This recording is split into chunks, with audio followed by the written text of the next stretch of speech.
Depression. Welcome to Depression.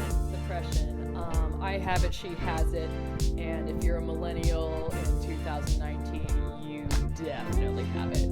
Oh yeah. In this episode, we're gonna touch upon everything depression having to do with coping mechanisms, the actual going through the motions of depression, what it looks like, what it feels like, what to do about it. Yeah. I mean, because I feel like everywhere, I think like all of our friends are going through it. Oh, for sure. So welcome to Wholesome Hussies. We're gonna get right into it. I kind of I was thinking about maybe talking about something more cheerful, but I was like, no, I mean, depression comes whenever it wants, so we're just gonna go right into it. Whenever the fuck. Yeah. So we both struggle with it, and I was kind of wanting to talk about like what it looks like for both of us individually, because it looks different for everybody, you know, different degrees. Like, you can't tell by looking at somebody, you know, that they're struggling with depression. So like, do you want to go first? I mean, like, I will say, I know people who have depression where it's high functioning depression, where, you know, they're able to get out of bed and do the tasks that they have for the day and have the energy to drive, interact with people. And then, like, all the while that's going on, they have suicidal ideation. Yeah. For myself, I'm one of those depressives where I'm completely useless. Like putting Chinese food in a microwave for a minute and a half is daunting. Yeah. So yeah, for me, it's, you know, being in my bed all day, you know, like, and it's like you don't have the energy to do anything. I will say for myself personally, ever since I started taking medication, pharmaceuticals, and let me tell you, for me personally, everybody has their own journey with coping with depression. Some people, for a long time, I used drugs and alcohol to cope with depression, and so, you know, and that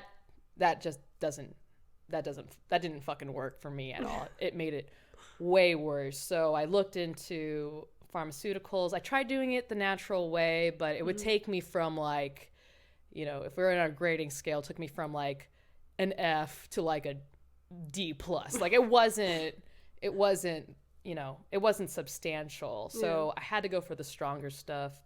I will say the stronger stuff for me personally, doing pharmaceuticals, it has made a world of difference. My depression episodes currently, although still, you know, it still sucks, still going about it, I can now recognize it and being like, oh, I'm feeling down, but I can still go to work, put on a fake face for as long as I need to, then go to bed and, you know, have a 12-hour depression nap.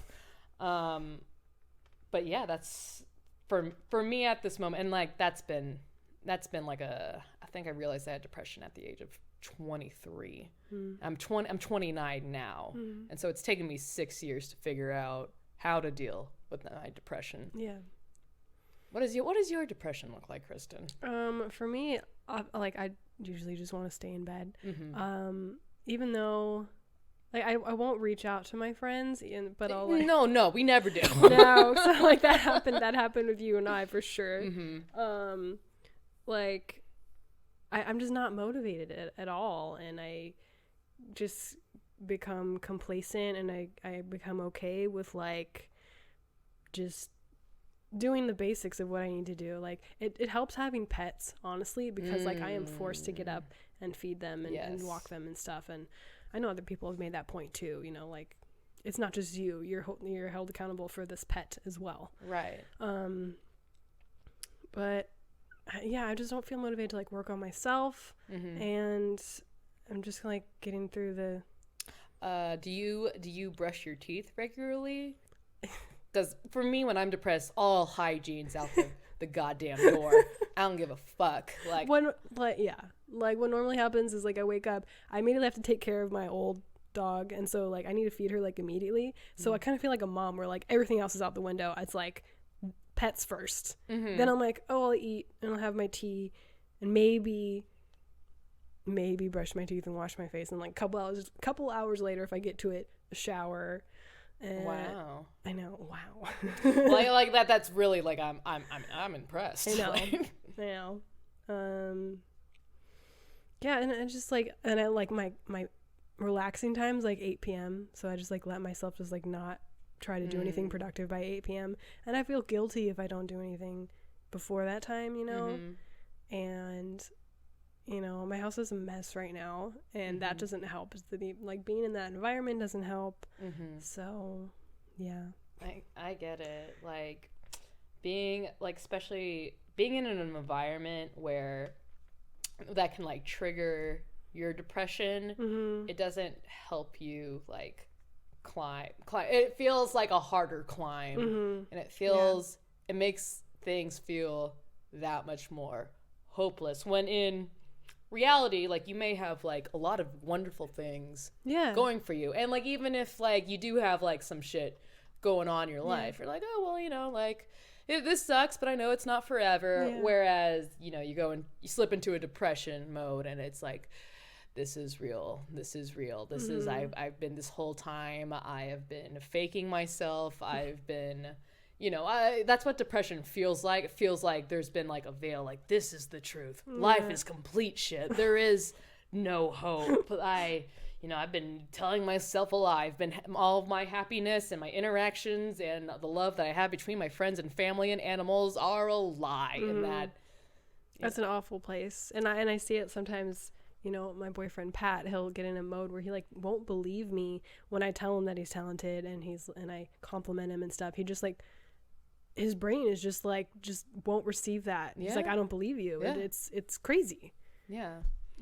Yeah. When you're in that mindset, you know, the voices in your head are feel much louder and feel more true than because like you reason in your head, they're like, they're just trying to make me feel better. They'll just say whatever the fuck they need to say in order for me not to fucking end it right now. But you know, but it's true. The devil is a lie. Depression is a lie.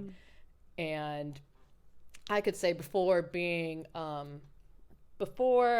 going on medication and not being proactive about my depression, it felt like this huge fucking shadow beast monster. Like it just felt like a downward spiral. Whereas now I'm on medication and I'm like, yeah, things suck. Like I'll just stay in bed. Like it's not like, because I know now it's a lie. Because I know logically, I know after doing this for like 6 years, I'm like, okay, I know that this is for now. But God, when you're in the middle of it, I mean, like, what are some things that you do to cope whilst in the middle of a depression episode? I mean, doing like basic self-care things, or like doing like, it sounds silly, but like a face mask or like a hair mask, and like taking care of myself as like kind of like a restart. Like a shower for me is like a restart. For sure. Yeah. What else? I mean, just having like a proper meal. That's like a take care of yourself. That's a big self-care step. Yeah. Coping, I mean, when I do finally like want to talk about it with someone, like you and I, we've talked about that stuff together for sure. And you and I even had like a moment recently where we both were just like staying in our little depression shells. And well, I mean, like that's the thing, is that you know, and use social media, it's like, if you ever like need me, just give me a call. But it's like, how am I supposed to call you and not feel like a fucking burden? Like, because I already feel like scum of the earth. I don't want to fucking dump my sadness onto you, because that's what it feels like. When really it's like, you know, I know that you're such an open and loving person, and I know I'm so fucking wonderful, and we would do that. We would do that for each other. Like, when I think about it, like from your perspective, like me towards you, I'm like, oh my God, Alex, you can tell me anything. Like, please, like, just talk to me. You know, you can call me whenever, blah, blah. And I'm like, but does Alex want to talk to me? What if she doesn't want to hear about what's going on with me? What if I'm bothering her? But that reminds me of the little the sad yeehaw cat memes. Oh my God. Alex and I love those memes where it's like a cat with little crying eyes and it's like, do you think you might want to talk to me? And gonna call you like yeah, no, me and Kristin are both kitties on the brink of a breakdown. That yep. We even made a Wholesome Hussies like banner with the crying cats and us. You remember that? Yes. Yeah.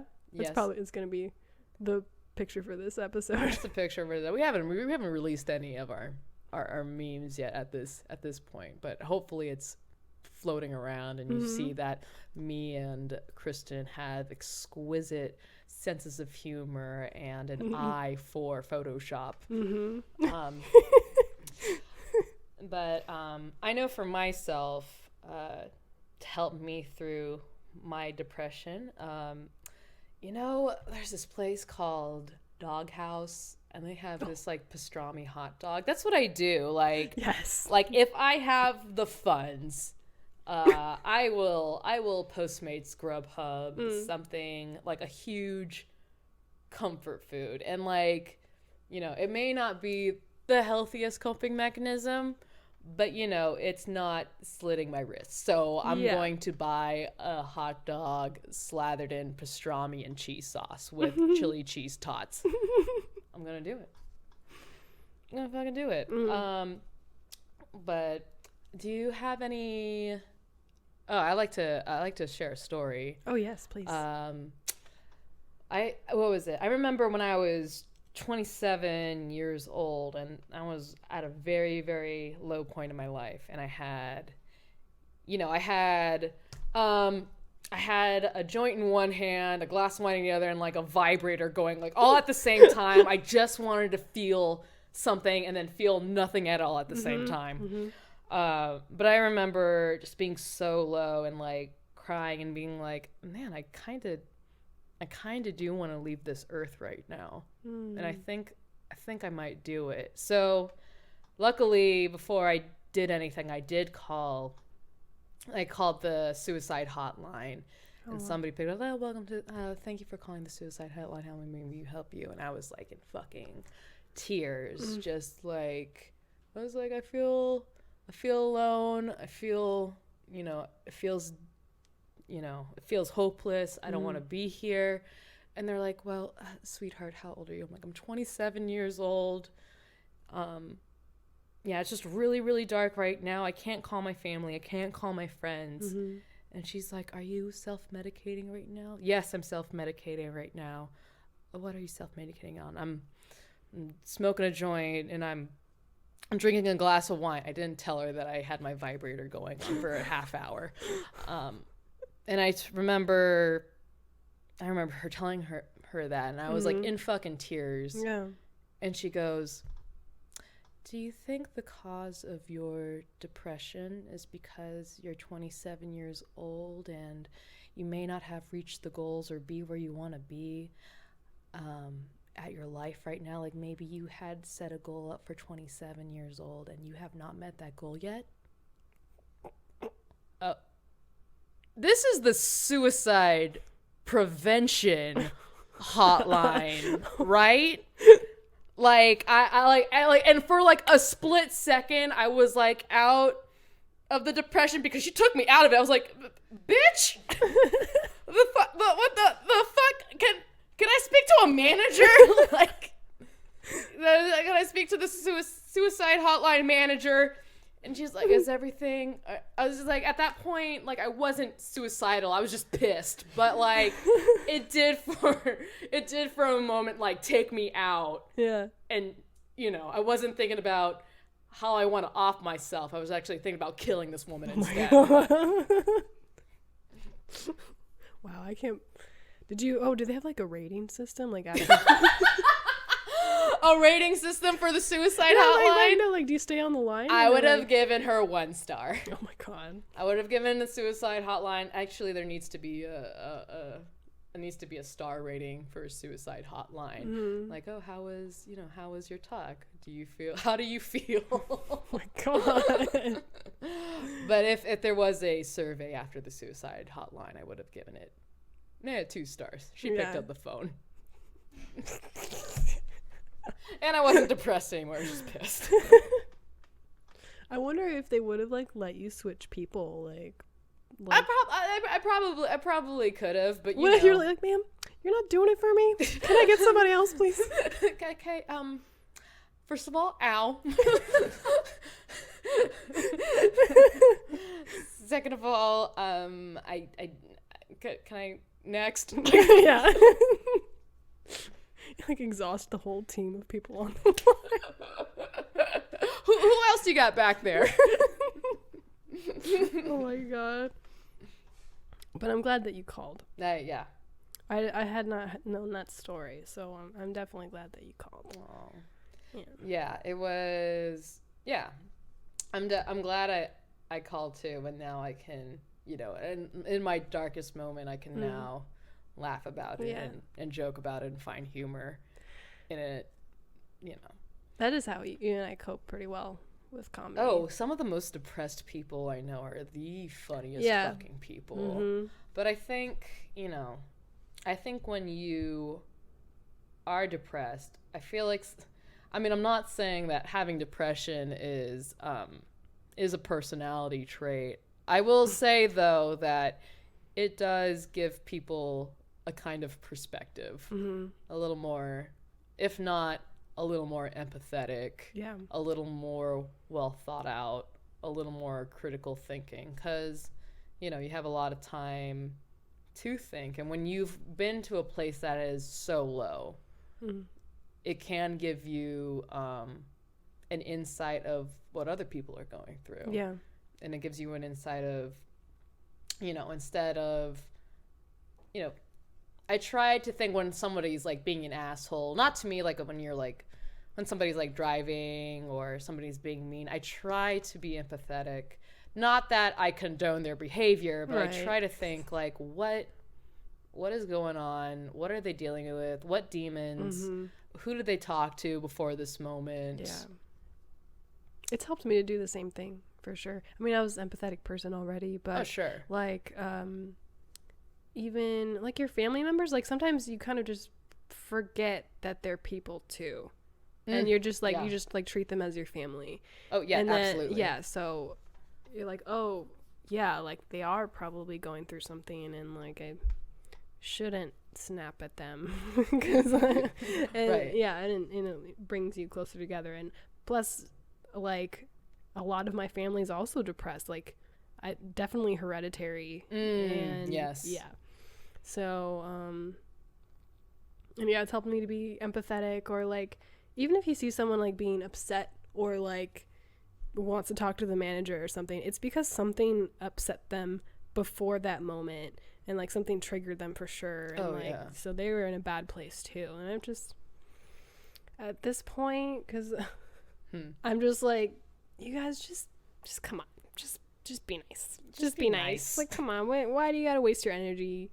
Yeah, you definitely have to pick your battles. Like there's some people that you're just gonna, definitely at the times, like, establish your boundaries, stand up for yourself. But then there are times where you're just like, it's only but a moment. And it's a moment that I do not have to exert more energy into because I want to win. Yeah.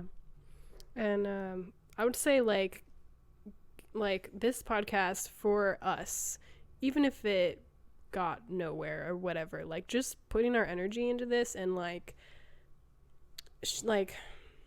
putting out our thoughts and ideas and trying to share like kindness and stuff, like and when we like do finally get to like record one, it like we feel so up. And it's just like something to like really look forward to, because we didn't record one for like a while. There was definitely a lull, and I think we were all going through our own individual battles and such. I was also moving. You were also moving. And Yeah, there was just like a lot going on at once, so we all just kind of like let it fall, and I was like, wait a minute, like I don't want this to disappear. It was never No. This was never gonna disappear. No. But I'm glad that we both honored ourselves and took the time to do what we need to do and handle our lives outside of this podcast so that we can come back more clear-headed, more ready, more focused. Mm-hmm. But no, not but there's nothing to contradict.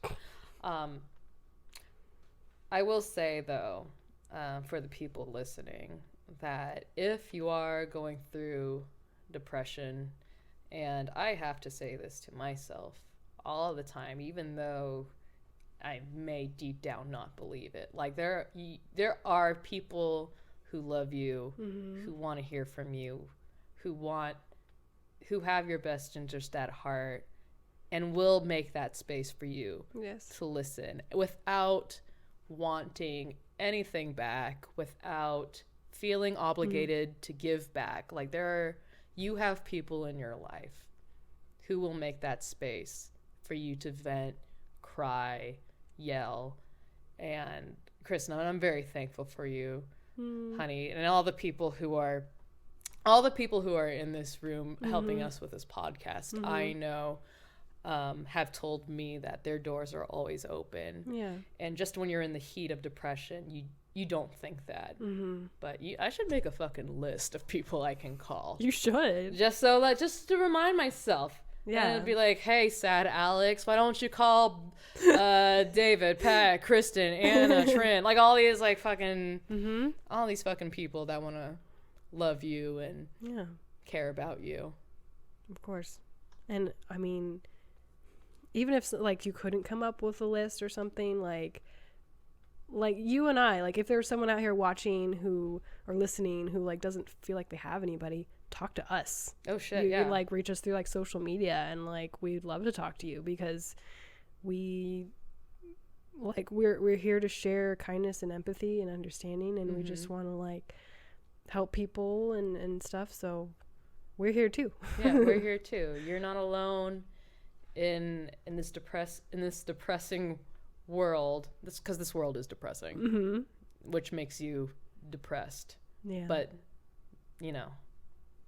there are people out there that can help you cope and help you raise your spirits. Yes. In some way, shape, or form, whether that just be a listening ear, whether that be laughing, whether that, whatever that may look like, there is somebody who wants to help. Mm-hmm. So we're going to end on a high note. Yes. On a high note. Kristin, what's something that has uplifted your spirits? Maybe somebody complimented you that you really appreciated hearing from them. Well, there was the time when you and I were working together at that vegetarian cafe. Willow Smith, Will Smith's daughter, would come in just to get like iced tea or something, and I think I was working as the host in the front, and I got her iced tea, and then she just like looked at me. She was like, wow, you're really pretty. And I just turned bright red. I turned so red. And I was like, oh, thank you. And I was just, oh my God, it made my year. It was so sweet. I would feel good forever. Yeah. Mm-hmm. Was it what's her name? Cara Delevingne. Oh. Yeah. Cara Delevingne. I was in the bathroom. And she was in the bathroom, and where? We both came out of the bathroom. I was at a Janet Jackson concert. Oh, this whole thing's a wild ride already. And I got out, and I didn't follow her too much. I just like recognized her, but I remember really liking that she had a lot of facial expressions, and she was very expressive with her eyebrows.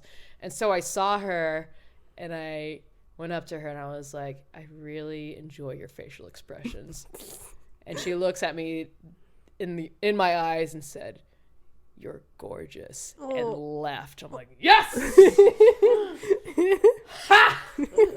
That's amazing. So a lesbian model called me beautiful. Mm-hmm. So, I take that to the bank.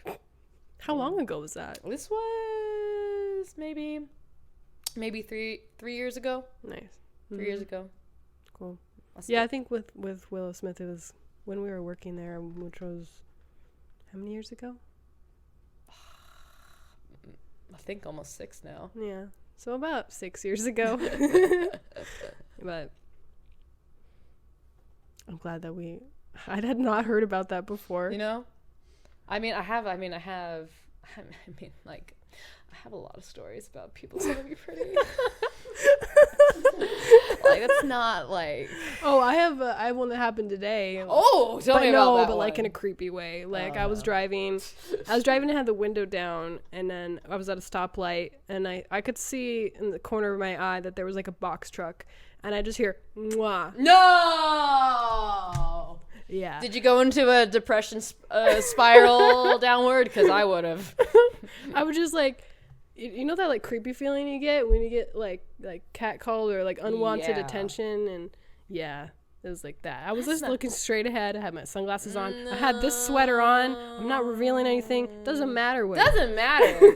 It doesn't fucking matter. You could look like you know. There plenty of times I was, hair in a bun, wearing sweatpants, and like, you're the most beautiful woman I've seen. I'm like, no. I can't, no. If God, that's the thing, is that, it doesn't matter what you're wearing. It doesn't matter what you're wearing. It doesn't matter what you're wearing. If somebody is a predator, they're a predator. Because you're a beautiful woman, but, like, you're not dressing like you're asking for it or whatever the fuck that looks like to... people trying to defend themselves. but yeah, I'm sorry, that sucks. Yeah, I told Pat immediately. He was like, gross. He was like, you are a babe, but gross. Yeah. What was it? There was a meme I saw that said rankings of highest compliments I take seriously in rankings. I think number 1 was like children or gay men. Oh yeah. And then number 10 was like straight dudes. I was like, straight dudes are not on the list. I don't take that seriously. Well, this is a great note to end on. It's a great. Yeah. We started off with depression, ended it on straight men. I think there's a correlation. But that's for another episode. Yeah. Do we want to cover anything else? Do we have anything to cover for? We had quite a spectrum on this. Well, it was mostly talking about depression in this episode, but we had a few jokes in there. We do love to talk about jokes and stuff, and like in we're comedy, all about the jokes, folks. But like ultimately, it's just about being real. We're talking about our real lives here, so. We're talking about, mental health. We're talking about, we'll go there. Mm-hmm. I don't mind talking about suicidal ideation. I also don't mind talking about eating ass. And you know what? If it's on the same episode, so be it. I have never gotten suicidal about eating ass, though. Perhaps the next episode. What did I say? You want to talk about eating ass the next episode? We could talk all day. I was just gonna talk about like sexuality, but like in general. But okay. if it gets there, it won't get there from me. If you want to talk about it, I won't be talking about it. If we go there, I'm absolutely gonna talk about eating ass. What was it? We're not. It's 2019. Mm-hmm. Who's not eating ass? You. But. Well, see, then you're just. Then you're making me feel bad for it. No. Absolutely. You can't shame me for not eating ass. Okay, it's 2019. No, I am sex positive, and if you don't want to eat ass in 2019, that is your call, my dear. Okay. That you don't have to eat ass. Thank you. I'm going to, but you don't have to. Bye, everybody. Bye. Thanks for joining us. Thanks for watching Wholesome Hussies. Hey guys, if you want to follow us on Instagram, our handle is At Wholesome Hussies. Keep it wholesome, hussies.